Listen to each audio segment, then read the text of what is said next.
नमस्कार दोस्तों, स्वागत है आपका आपके अपने YouTube channel exam Guru tips and tricks में। दोस्तों कुछ कमेंट्स आए थे कट ऑफ को लेके। जैसा कि आपको बताया डेट आ गई है 15 दिसंबर से एनटीपीसी के एग्जाम्स हो सकते हैं। मैं ये नहीं कहूँगा होगा, लेकिन हो सकते हैं। फिर भी उस डेट को मान के हमें तैयारी करनी चाहिए, क्योंकि गवर्नमेंट के ऊपर बहुत प्रेशर है और हो भी सकता है कि दिसंबर लास्ट में एग्जाम्स आपके शुरू करा दिए जाए CBT 1। तो इसको लेके बहुत सारे बच्चों के कमेंट्स आए थे, सर कट ऑफ कितना जाएगा, सर सिलेक्शन कितने पे होगा, सर सिलेक्शन कैसे होगा, सर बहुत प्रेशर है, समझ में नहीं आ रहा कैसे पढ़ाई करें। तो आज का ये वीडियो उन बच्चों के लिए है जो लोग कट ऑफ के लिए परेशान हैं, जो लोग समझ नहीं पा रहे कितने क्वेश्चंस पे सिलेक्शन हो जाएगा, उन्हीं के बारे में बात करेंगे। तो अगर जो आप हमें पहली बार देख रहे हैं तो सबसे पहला काम करो, नीचे आपको रेड कलर का बटन दिख रहा होगा, उसको क्लिक करके चैनल को सब्सक्राइब कर लो, क्योंकि आगे हम बहुत सारी चीज़ें करने वाले हैं जो आपके रेलवे एग्जाम्स के लिए इंपॉर्टेंट होगी। एनटीपीसी के लिए पूरे करंट अफेयर्स को करेंगे मंथली वाइज, साथ में टॉपिक वाइज करेंगे।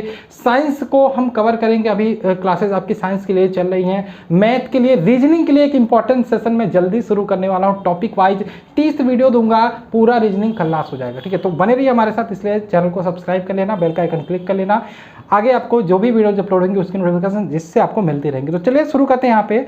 तो सबसे पहले एक चीज़ मैं क्लियर कर देना चाहता हूँ, देखो कोरोना काल है, फॉर्म भरे हुए 1.5 साल से ऊपर हो गए हैं, 35,000 वैकेंसी थी टोटल। एनटीपीसी के बारे में ही बात करेंगे। और 35,000 वैकेंसी के बाद आपसे ये कहा गया था कि इसमें 2 से 3 एग्जाम होंगे, 2 एग्जाम, किसी में 3 किसी में 4, प्रोसेस जो स्टेप होगा वो होगा, ये तो सबको पता है। CBT 1 रिटर्न है, CBT 2 रिटर्न है। ठीक है, CBT 1 से CBT 2 में कितने बच्चे जाएंगे ये आपको पता होगा। 20 मल्टीप्लाई कर दो नंबर ऑफ वैकेंसीज में, उतने बच्चे CBT 2 एग्जाम देने जाने वाले। यानी कि अगर जो मान लो आपका 100 वैकेंसी है तो 2000 बच्चे पास होंगे आपके CBT 2 के लिए। यानी कि इस हिसाब से देखो तो जो भी बच्चा आज के टाइम पे 4 घंटे 5 घंटे ईमानदारी, देखो पढ़ाई 2 तरीके से होती है, एक तो होता है हम कोटा पूरा कर दे रहे हैं, एक तो ईमानदारी से जो बच्चा पढ़ता है वो 4 घंटे में जो कोटा पूरा करके पढ़ता है, वो ईमानदारी वाला बच्चा 1 से 1.5 घंटे में उतना पढ़ लेता है। तो ईमानदारी से पढ़ाई करो, अपने ऊपर भरोसा रखो। और आज के टाइम पे जो आपकी सबसे बड़ी कमजोरी है IPL से बच्चे दूर रहो। ठीक है, हो सकता है आपकी मैं ये नहीं कहूँगा मत देखो, ठीक है, हो सकता है आपकी 1-2 फेवरेट टीम हो तो फेवरेट टीम का मैच देखो, लेकिन आप ये कहो कि मैं डेली 6 घंटे IPL पे वेस्ट करूं तो ये तो मैं कहूँगा बहुत गलत है। आप अपने आप को धोखा दोगे, आप अपने माँ बाप को धोखा दोगे। और जैसे ही IPL खत्म होगा उसके तुरंत बाद आपका एग्जाम आएगा, फिर आपके ऊपर और मेंटल प्रेशर पड़ेगा, तब आप भूल जाओगे, तब आप तैयारी नहीं कर पाओगे, फिर से रोओगे, फिर से फॉर्म आएगा, फिर से क्या होगा कुछ नहीं पता। लेकिन ये अभी आपके पास जो समय है इसको बर्बाद मत करो। ठीक है, हफ्ते में 1-2 फेवरेट टीम है उसकी मैच देख लो, लेकिन मैं ये नहीं कहूँगा कि आप डेली का डेली IPL देखो। ठीक है, तो ये गलत हो जाएगा। तो इसको आपको थोड़ा सा ध्यान देना होगा कि आपको क्या करना है क्या नहीं करना। टाइम मैनेजमेंट बहुत इंपॉर्टेंट है। ठीक है, अब बात कर लेते हैं। मैं जैसा कि मैंने बोला 1.5 साल से ऊपर हो गया फॉर्म फिलअप हुए। एक बार ध्यान रखना, मैं ये गारंटी के साथ कह सकता हूँ 30% बच्चा इस बार एग्जाम छोड़ने वाला है। क्या बोला मैंने? 30% बच्चे एग्जाम छोड़ने वाले हैं। और ये होता भी है अक्सर कि कोई भी फॉर्म भरे जाते हैं तो उसमें 40 तो मतलब बहुत होता है, लेकिन ये 25-30% बच्चे एग्जाम छोड़ देते हैं। ठीक है, बहुत वैसा कोई एग्जाम होता है जिसमें 10% 15% छोड़े, नहीं तो 25-30% बच्चे एग्जाम छोड़ते हैं।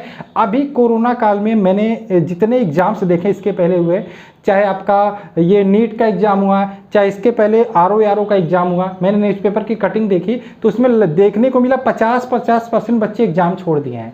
तो ये बात थोड़ा सा आप अपने अंदर बैठाना कि आपका सिलेक्शन होगा अगर जो आप 4 घंटे 5 घंटे पढ़ाई कर रहे हो। ठीक है, तो ये बात ध्यान रखना, 30% बच्चे एग्जाम छोड़ने वाले हैं। तो आप मेहनत कर रहे हो, आपको एग्जाम देना है, आपको सिलेक्शन लेना है, तो आपको घबराने की जरूरत नहीं है। अब यहाँ पे बात कर लेते हैं, कट ऑफ को लेके बहुत सारी चीज़ें निकल के आई थी, तो मैं एक बात लिख के दे देता हूँ। जैसा कि मैंने पहले भी बोला था, आपको 3 चीज़ों पे फोकस करना है, 3 चीज़ों पे। एक तो हो गया सबसे इंपॉर्टेंट रीजनिंग मैथ को आपको अच्छे से पढ़ना है। रीजनिंग मैथ को आपको अच्छे से पढ़ना है, क्योंकि 60 क्वेश्चन आपके यहीं से आने हैं। अगर जो इन दोनों को आपने अच्छे से पढ़ लिया, आपका क्वेश्चन गलत नहीं होगा, आपको वहाँ पे पूरे नंबर मिलने वाले हैं और आपको वहाँ भरोसा भी रहेगा।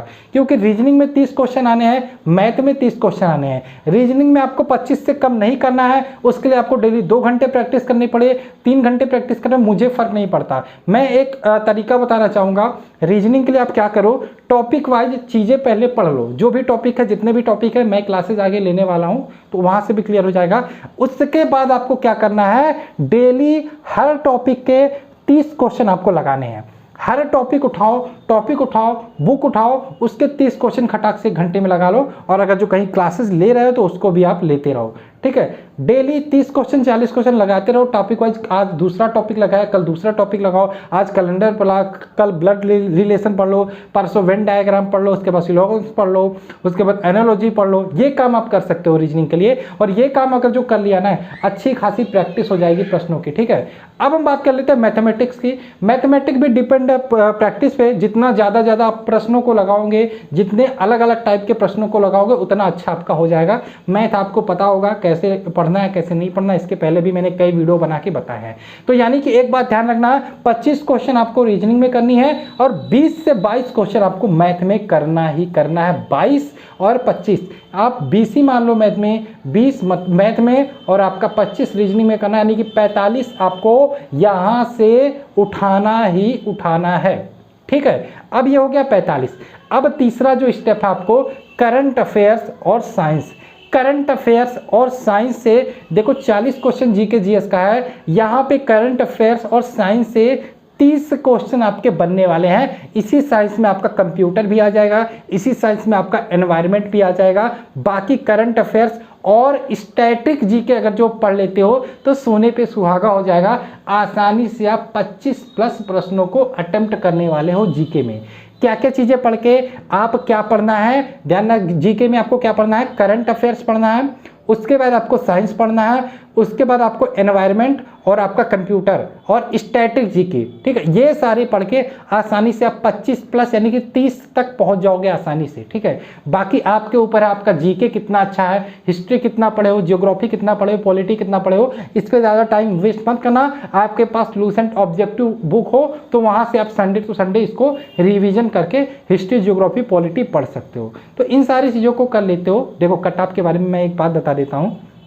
अगर जो आप 72 से 75 प्रश्न अटेम्प्ट करके आते हो, क्या बोला मैंने, 72 से 75 प्रश्न अटेम्प्ट करके आते हो, तो मैं यहाँ पे लिख के देता हूँ, आप CBT 2 में पहुँचने वाले हो। CBT 2 में पहुँचने वाले हो। ये मैं उस जोन की बात कर रहा हूँ जो सबसे कठिन होने वाला है। क्या बोला मैंने, ये मैं उस जोन की बात कर रहा हूँ जो सबसे कठिन होने वाला है। अब आपको ये पता होना चाहिए किस जोन में कंपटीशन टफ रहने वाला है, और किसी किसी जोन में 65 प्लस पे भी यहाँ पे हो जाएगा आपका CBT 1 क्लियर, ठीक है। लेकिन एक बात ध्यान रखना, आप CBT 1 के हिसाब से इस तरीके से तैयारी करो कि ये मत सोचो CBT 1 ही क्लियर करना है, वही चीज़ें सेम CBT 2 में आने वाली हैं। इसीलिए मेहनत से पढ़ो, जो भी चीज़ें पढ़ो ईमानदारी से पढ़ो। तो मैं फिर से बोल देता हूँ, 72 से 75 प्रश्नों को टारगेट करो, किसी भी जोन से हो, आपका CBT 2 में आप पहुँचने वाले हो, ठीक है। इसके बाद आपको कोई मैटर नहीं रहेगा, आपको मेरिट से कोई मतलब नहीं है। आप एक बार CBT 2 में पहुँच गए, उसके बाद CBT 2 के लिए आपको मेहनत करनी पड़ेगा, ज़्यादा मेहनत करना पड़ेगा, क्योंकि CBT 2 में आपकी मेरिट बनेगी, ठीक है। तो ये आप ध्यान रखना